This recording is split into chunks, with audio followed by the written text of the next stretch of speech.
they look at the generation before them, and that kind of helps them define. They said, look, you know, our parents came out of poverty, and that's great, but I want something more. I don't want to hide money under my mattress. So I want something a little bit more. I'll get me a good job and work there until I retire. And so it wasn't uncommon for somebody to work 30, 40 years at the same place. That's what they would do. Now, about the 70s, late 70s, maybe early 80s, a lot of layoffs. And all these people who thought they were going to be loyal to a company said, hey, my company is not being loyal to me. But these people, they also do love to, they understand causes. You know, they telephones, that's big for them, especially my parents. Then, Generation X. I'm going to ask how many of y'all are Gen X. Anybody in here? Yay! Awesome, okay. So Generation X. Really influenced a lot by the 80s. And who remembers, what was the decade of the 80s called?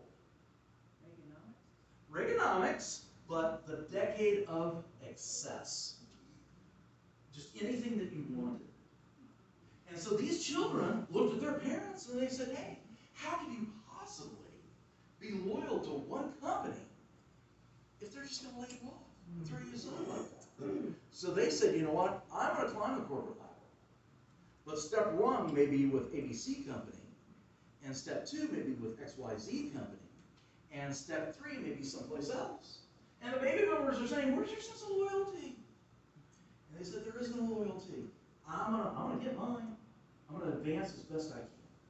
Okay. This is the time that email came out. Unfortunately, email has really drastically changed from what it was originally. Electronic mail was supposed to be a memo.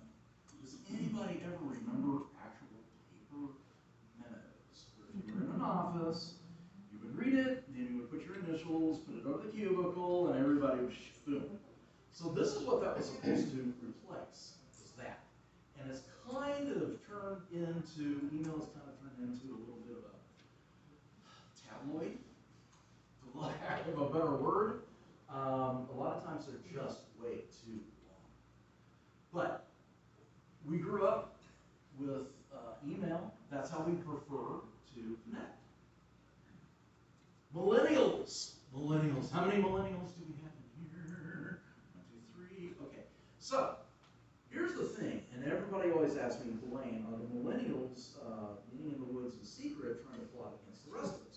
Which I say, yes, they are. And they're doing a pretty good job, too. Now, millennials, the thing about millennials is that they're hard. Everybody asks me about, you know, what about millennials? What about millennials? And I'm like, well, what about you? Millennials are very different because of technology. Okay. So, we can say that they're impatient. Part of that goes to the age, although they're getting into the 30s now, or they're in the 30s. Part of that goes to age. Part of that does also go to the generation, too. We have to understand the generation. If you're in Seattle, Washington, today, you can see something on TV, pull out your cell phone, order it, and Amazon is actually doing this. Within 2 hours, they will drop off that package at your front door by flying drone. No joke. They're impatient because they've never had to anticipate. They've never had to wait. Everything has been instant. Okay? And because of that, looking forward 3 or 4 steps might be a little bit more of a challenge. I don't blame them as much as this is just what technology has done for us. Thing is, they love to contribute. And years ago, if I went to my boss and I said, hey boss, I got this great idea. Let's try this. This is going to implement it. This is going to streamline things. It's going to make things more efficient. Then my boss might very well say, oh, complain, that's a great idea, but we tried that, and what?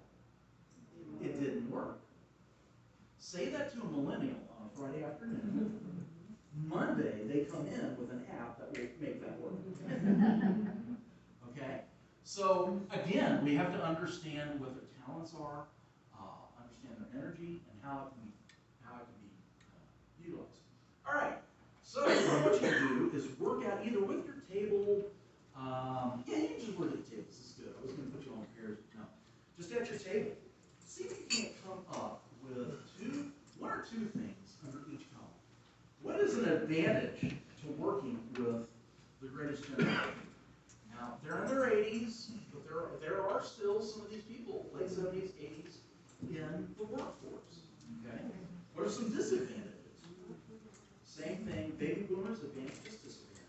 Gen X, millennials. So try to come up with at least one or two for each of those boxes.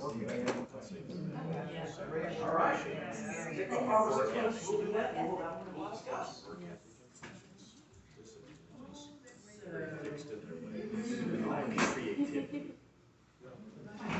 Yeah,